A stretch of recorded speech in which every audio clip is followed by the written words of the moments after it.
Hello बच्चों, आप सभी का टीके चंदन एडुकेटरी के इस यूट्यूब चैनल पर हार्दिक स्वागत है। आज हम लोग इस सेशन में 12th क्लास के दिगंत भाग 2 हिंदी का जो दिगंत भाग 2 है उसका एक चैप्टर है पुत्र वियोग, उसके बारे में पढ़ेंगे। ये पुत्र वियोग एक शोक गीति है जो कि लिखा गया है सुभद्रा कुमारी चौहान के द्वारा। ये शोक गीति एक ऐसे कवयित्री मां की करुण कथा को व्यक्त करता है जिसका पुत्र असमय इस दुनिया को छोड़कर चला गया है।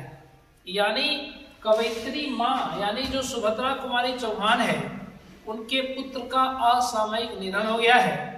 उसी पर ये बेस्ट आपका कविता है, उसी पर आधारित ये कविता है, इसका नाम है पुत्र वियोग। यह पुत्र वियोग कविता लिखा गया है सुभद्रा कुमारी चौहान के द्वारा। इस चैप्टर के बारे में हम थोड़ा सा जानकारी ले लेते हैं क्योंकि ऑब्जेक्टिव सवाल पूछा जाता है चैप्टर से रिलेटेड। तो पुत्र वियोग ये जो आपका कविता है इसकी लेखिका का नाम है सुभद्रा कुमारी चौहान। इनका जन्म 16 अगस्त 1904 ईस्वी में हुआ। इनका निधन जो है 15 फरवरी 1948 ईस्वी को बसंत पंचमी के दिन जब ये नागपुर से जबलपुर वापस आ रहे थे तो उसी दौरान कार दुर्घटना में सुभद्रा कुमारी चौहान की मौत हो गई। तो रिलेटेड सवाल अगर पूछा जाए तो प्रमुख रचनाएं आपके एग्जाम में पूछ सकता है कि सुभद्रा कुमारी चौहान की प्रमुख रचनाएं कौन कौन सी हैं। तो जैसे एक आपका सबसे इम्पोर्टेंट है मुकुल, ये कविता संग्रह है। उसके बाद इन्होंने त्रिधारा नाम की एक कविता लिखी है। बिखरे मोती इनका कहानी संग्रह है। अगर हम बात करें सभा के खेल, ये भी उसी प्रकार से कहानी संग्रह है। एग्जाम में पूछ सकता है कि मुकुल किनकी रचना है, तो आप जवाब दे सकते हैं सुभद्रा कुमारी चौहान। तो ऑब्जेक्टिव के दृष्टिकोण से ये सभी पॉइंट इंपॉर्टेंट हो जाते हैं। चलिए अगला जो इस चैप्टर से संबंधित जो कुछ और हिस्से हैं उसको भी हम आपको बता देते हैं। देखा जाए तो है कि मुकुल काव्य संग्रह पर इन्होंने जो मुकुल काव्य संग्रह किया है, मुकुल नाम की जो ये कविताओं का संग्रह है, इस पर 1930 ईस्वी में हिंदी साहित्य सम्मेलन के दौरान सुभद्रा कुमारी चौहान को कसरिया पुरस्कार से नवाजा गया है। इनको सुभद्रा कुमारी चौहान को। और साथ ही साथ ये भी पूछा जा सकता है कि सुभद्रा कुमारी चौहान किस भावधारा की कवित्री है, तो आप जवाब दे सकते हैं सुभद्रा कुमारी चौहान राष्ट्रीय भावधारा की प्रमुख कवित्री है। राष्ट्रीय भावधारा, ये जो राष्ट्रीय भावधारा है वो छायावादी काव्यधारा के समानांतर है। यानी जिस प्रकार से छायावादी काव्यधारा में इसके अंतर्गत कविताओं को लिखा जाता है, ठीक उसी प्रकार से राष्ट्रीय भावधारा की कविताओं की प्रकृति होती है। आइए अगर हम थोड़ा सा और जानकारी लें तो ये जो राष्ट्रीय भावधारा है इसकी उत्पत्ति, राष्ट्रीय भावधारा की जो उत्पत्ति है, माना जाता है कि ये भारतेंदु युग में इसकी शुरुआत हुई थी, भारतेंदु युग में। और इस पाठ का सबसे इंपोर्टेंट सवाल एग्जाम में पूछ सकता है वो है कि पुत्र वियोग कविता किस काव्य संग्रह से लिया गया है। तो ये पुत्र वियोग कविता जो है ये मुकुल काव्य संग्रह से लिया गया है। सुभद्रा कुमारी चौहान का जो मुकुल काव्य है कविताओं का संग्रह, वहीं से ये कविता पुत्र वियोग ले गई है। तो चलिए, चूंकि ये जो आपकी कविता है ये कविता आपका एक शोक गीत है। शोक गीत आपको शुरुआत में स्टार्टिंग में ही बताया गया कि सुभद्रा कुमारी चौहान का पुत्र जो है वो असामयिक अचानक उसका निधन हो गया है। तो एक बिलखती माँ, कवयित्री माँ किस प्रकार से अपने दुखों को व्यक्त करती है, किस प्रकार से अपने कष्टों को प्रकट करती है, उसी दुख को इसमें इस चैप्टर में बतलाया गया है। तो चूंकि ये एक शोक गीत है तो हम इसको उसी लय में, उसी छंद में हम आपको समझाने का प्रयास करेंगे। तो आइए इस चैप्टर के बारे में समझते हैं। है कि एक माँ जो रो रही है, बिलख रही है अपने उस पुत्र की सैया के सामने, जो उसका पुत्र लेटा हुआ उसका शव, और वहीं पर ये माँ रोती है, बिलखती है और कहती क्या है, ध्यान से आप लोग सुनिएगा।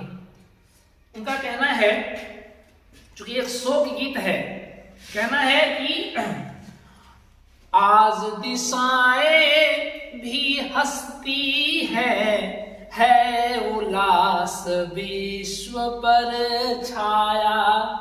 आज दिशाएं भी हंसती है उल्लास विश्व पर छाया। मेरा खोया हुआ खिलौना अब तक मेरे पास न आया। मेरा खोया हुआ खिलौना अब तक मेरे पास न आया।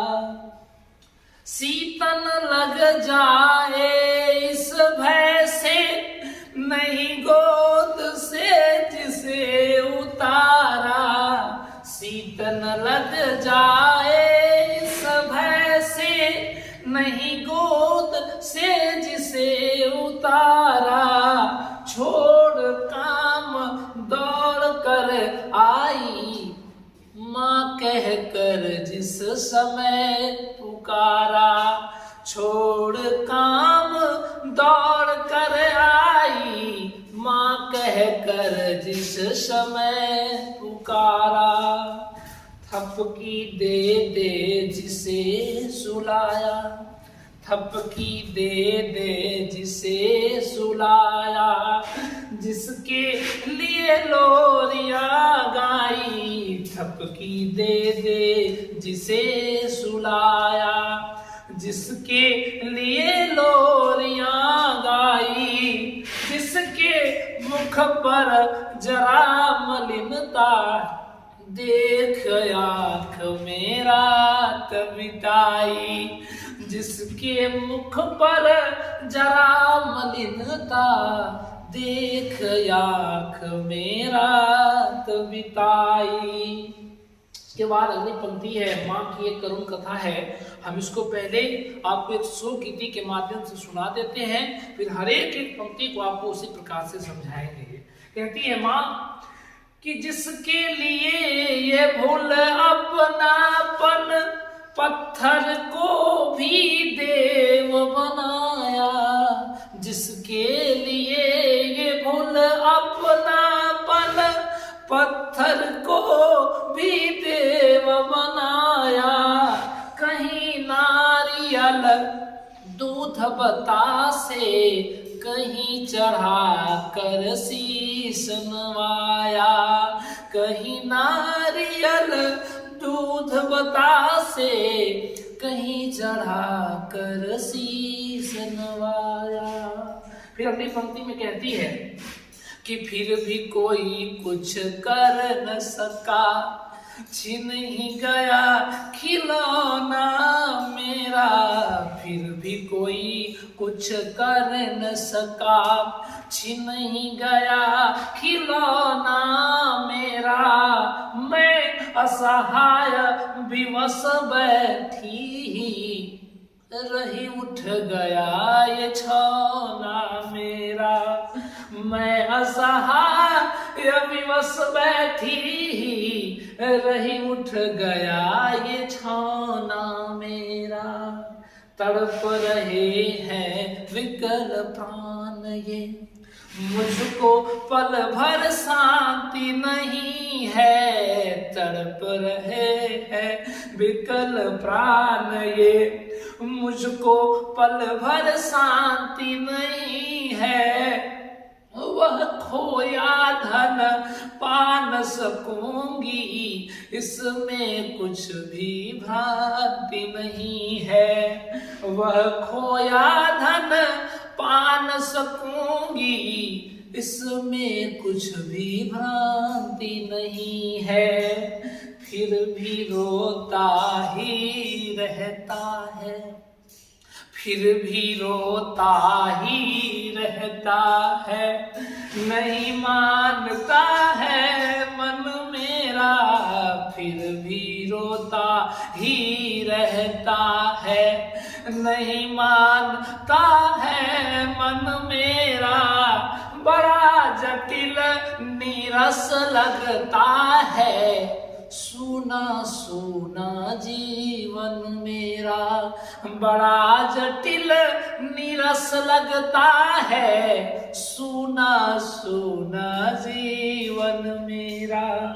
यह लगता है एक बार यदि पल भर को उसको पा जाती, यह लगता है एक बार यदि पल भर को उसको पा जाती, जी से लगा प्यार से सर सहला सहला उसको समझाती, जी से लगा प्यार से सर सहला सहला उसे समझाती।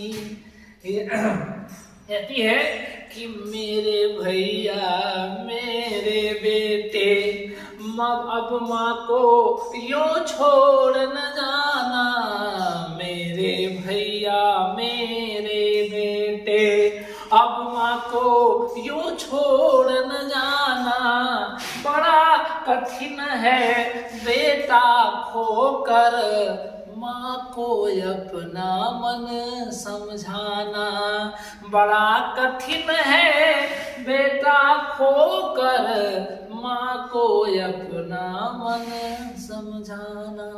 अंतिम पंक्ति में माँ का सारा दर्द है, माँ की सारी पीड़ा है। कहती है उस बेटे को कि भाई बहन भूल सकते हैं, पिता भले ही तुम्हें भुलावे, माँ भाई बहन भूल सकते हैं, पिता भले ही तुम्हें भुलावे, किंतु रात दिन की साथिन माँ कैसे अपना मन समझावे, किंतु रात दिन की साथिन माँ कैसे अपना मन समझावे। तो ये इस शोक गीति का एक लय था, छंद था, जो मैंने आपको अभी सुनाया। अब इस कविता को हम हर एक पंक्ति बारी बारी से समझेंगे कि आखिरकार इसका भावार्थ क्या है, इसका अर्थ क्या है। तो चलिए, इसका पहली पंक्ति इसका है, माँ का कहना है कि आज दिशाएं भी हंसती हैं, है उल्लास विश्व पर छाया। दिशाएं, चारों तरफ खुशियों का माहौल है, चारों तरफ खुशियां ही खुशियां हैं। माँ को ऐसा लगता है कि सारे तरफ सभी लोग सब खुश हैं, लेकिन ये मेरे जीवन में जो दुखों का पहाड़ टूटा हुआ है, इसको समझने वाला कोई नहीं है।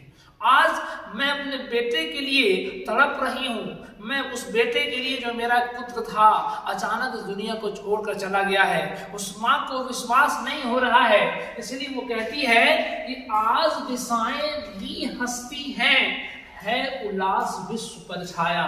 इस पूरे विश्व पर एक प्रसन्नता की जो साया है वो मंडरा रही है, लेकिन मेरे जीवन में जो इस दुखों का, इन दुखों का एक पहाड़ सा टूटा हुआ पड़ रहा है, उसका क्या? वो कहती है कि मेरा खोया हुआ खिलौना अब तक मेरे पास न आया। मेरा खोया हुआ खिलौना, माँ का खोया हुआ खिलौना क्या है माँ के लिए? उसका पुत्र, जो अब इस दुनिया में नहीं है। कहती है कि मेरा खोया हुआ खिलौना अब तक मेरे पास ना आया। अभी तक वो मेरा पुत्र मेरे पास वापस नहीं आया है। कैसे आएगा?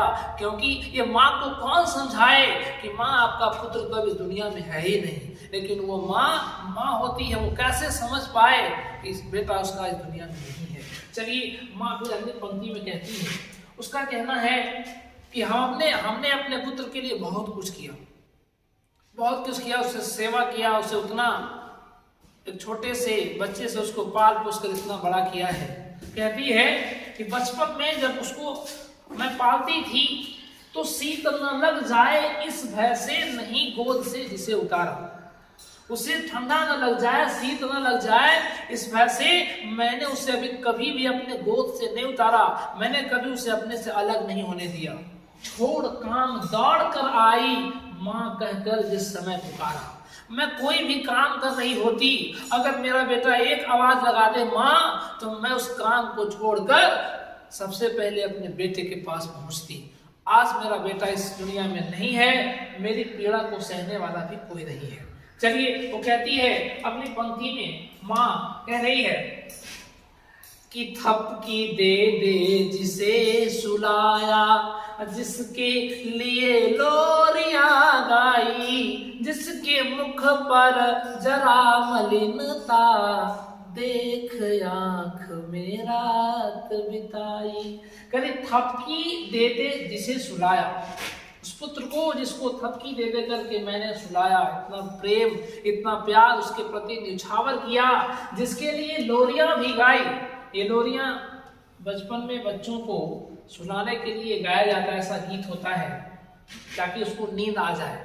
तो जिसके लिए लोरियां भी गाई, जिसके मुख पर जरा मलिनता, अगर उसके चेहरे पर जरा सा भी कोई कष्ट दिखाई पड़े, जरा सा भी उसको कुछ दुख हो, कोई पीड़ा हो, तो वो माँ उसके लिए अपने आंख में रात बिताती है। मतलब ये है कि एक माँ जब कष्ट में होती है तो वो ये समझ नहीं पाती है कि किस प्रकार से उसका ये जीवन, उस बच्चे का जीवन, अगर मान के चलिए कि एक माँ, अगर उसका पुत्र बीमार हो गया है, देखिएगा ऐसी माँ होती है, रात भर वो जाग जाएगी आपकी भलाई के लिए, आपकी सेवा करते रह जाएगी। एक माँ का ऐसा प्यार होता है। वही माँ, यही वो माँ होती है जो अपने संतान के लिए, अपने पुत्र के लिए सब कुछ करने के लिए तैयार रहती है। तो वही ये माँ कहती है कि उसके मुख पर जरा सी मलिनता आ जाए, जरा सा कष्ट आ जाए, तो हम उसके कष्ट को अपना कष्ट मान लेते थे, उसके दुख को अपना दुख मान लेते थे, और फिर हमने आंखों में रात बिताई है। जैसे आप मान के चलिए माँ वो होती है, अगर आप ये अगर अनुभव किए होंगे कि अगर मान के चले कि एक बेटा को अगर मोबाइल खरीदना है, अगर वो पिता की कहे कि पापा हमको मोबाइल खरीदना है, मोबाइल ले दीजिए, पिता उसको डांट देगा, नहीं पढ़ना है तुमको, अभी पढ़ाई करो, मैट्रिक पास हो जाए, इंटर पास हो जाए, तब तुमको हम मोबाइल लेंगे। बेचारा पुत्र भी जानता है कि नहीं, हमको मांगना जिससे माँ के पास जाएगा, मगर माँ हमको मोबाइल लेना है, तो माँ भी कहेगी कुछ समय ले लो मोबाइल, लेकिन अगर वो जिद कर देगा कि नहीं माँ हमें मोबाइल चाहिए तो चाहिए, तो माँ विवश हो जाती है। तब वो माँ उस बच्चे के पुत्र को कहती है ये जी बबुआ के तने मोबाइल ले रहा है, मोबाइल तने ले दिए। वो पिता मना नहीं कर सकता है, खरीदेगा उसको मोबाइल। क्यों? पिता तो हाई कोर्ट है, असली तो सुप्रीम कोर्ट उसकी माँ है, तो उसका मोबाइल खरीदा जाए। एक माँ की पीड़ा, एक माँ अपने पुत्र के लिए सब कुछ करने के लिए तैयार रहती है। वही माँ कह रही है कि अगला पंक्ति आपका क्या है, ध्यान समझिए। कहती है कि जिसके लिए मूल अपनापन पत्थर को भी देव बनाया। ये एक नारी ही कर सकती है, एक माँ ही कर सकती है। अपने संतान के लिए पत्थर को भी देवता मान सकती है, एक पत्थर को भी देवता मानकर पूजती है, ताकि हमारे बच्चे का भविष्य हो, हमारा बच्चा स्वस्थ रहे, हमारा संतान स्वस्थ रहे, और उसका जो भविष्य है, उसका जो फ्यूचर है, वो आगे बहुत ऊंचाई तक पहुंचे। इसके लिए वो पूजा पाठ करती है, अगर वो छठ व्रत करती है, अगर मान के चलिए गांव देहात में होता है जीतिया व्रत, जीतिया जानते हैं, जीतिया ये किसके लिए होता है? अपने संतान की भलाई के लिए, संतान की उन्नति के लिए, कि वो जीवन में आगे बढ़े, वो माँ उसके लिए व्रत भी रखती है। तो वो माँ कह रही है कि जिसके लिए मूल अपनापन पत्थर को भी देव बनाया।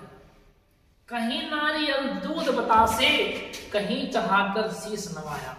कहीं दूध तो कहीं नारियल चढ़ाया मैंने, और उस पत्थर को मैंने पूजा, शीश नवाया उस पुत्र के लिए।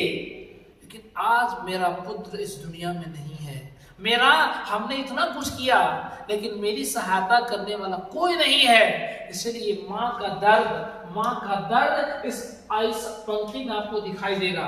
माँ कहती है कि फिर भी कोई कुछ कर न सका, कि फिर भी कोई कुछ कर न सका, छिन ही गया खिलौना मेरा, फिर भी कोई कुछ कर न सका, फिर भी कोई कुछ कर न सका। मैंने इतनी पूजा पाठ की, हमने पत्थर को भी देवता मान लिया, दूध चढ़ाया, नारियल चढ़ाया, बतासे चढ़ाया, शीश नवाया उस पत्थर के आगे, लेकिन आज मेरी सहायता करने वाला कोई नहीं है। मेरा पुत्र आज इस दुनिया में नहीं है, उसको क्या कोई लौटा सकता है? क्या कोई नहीं लौटा सकता। इसलिए कह रही है कि फिर भी कोई कुछ कर न सका, छीन ही गया खिलौना मेरा, मैं असहाय विवश बैठी हूँ, रही उठ गया ये छौना मेरा। छौना का मतलब उसका पुत्र के बारे में आया है, ये छौना सब।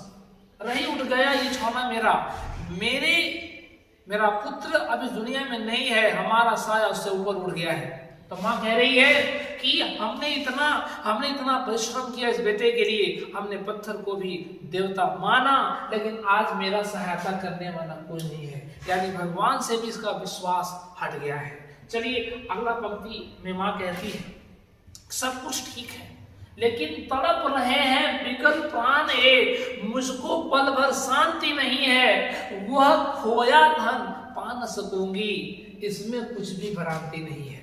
वो कह रही है कि तड़प रहे हैं ये प्राण, मुझको पल भर भी शांति नहीं है। कहां से शांति होगा? जिसका एक पुत्र अगर जीवन चला जाए, नौजवान पुत्र, जवान बेटा अगर मर जाए, उस माँ के लिए, उस माँ के दर्द को हम नहीं समझ सकते हैं। वो माँ ही समझ सकती है जिस पर ये चीज गुजर रहा है। तो कह रही है कि तड़प रहे हैं विकल प्राण है, मुझको पल भर शांति नहीं है, वह खोया धन पुत्र के लिए, वह खोया धन पा न सकूंगी, वह खोया धन पा न सकूंगी। इसमें वह खोया धन किसके लिए आया है? पुत्र के लिए। वह खोया धन पा न सकूंगी, इसमें कुछ भी भ्रांति नहीं है। थोड़ा सा भी भ्रम इस माँ को नहीं है कि अब मेरा बेटा इस दुनिया में नहीं है, वापस भी आएगा, भ्रम नहीं है। लेकिन फिर भी माँ कहती है कि फिर भी रोता ही रहता है, फिर भी रोता ही रहता है, नहीं मानता है मन मेरा, फिर भी रोता ही रहता है, नहीं मानता है मन मेरा, बड़ा जटिल नीरस लगता है, सुना सुना जीवन मेरा। कह रही कि फिर भी रोता ही रहता है। इनको पता है माँ को कि मेरा बेटा अब इस दुनिया में वापस नहीं आ सकता, दुनिया को छोड़कर चला गया है, लेकिन फिर भी माँ लाचार है। वो कह रही है, वो अपने मन को समझा नहीं पा रही है। कहती है कि फिर भी रोता ही रहता है, नहीं मानता है मन मेरा, बड़ा जटिल नीरस, उबाऊ सा नीरस लगता है, सूना सूना जीवन मेरा।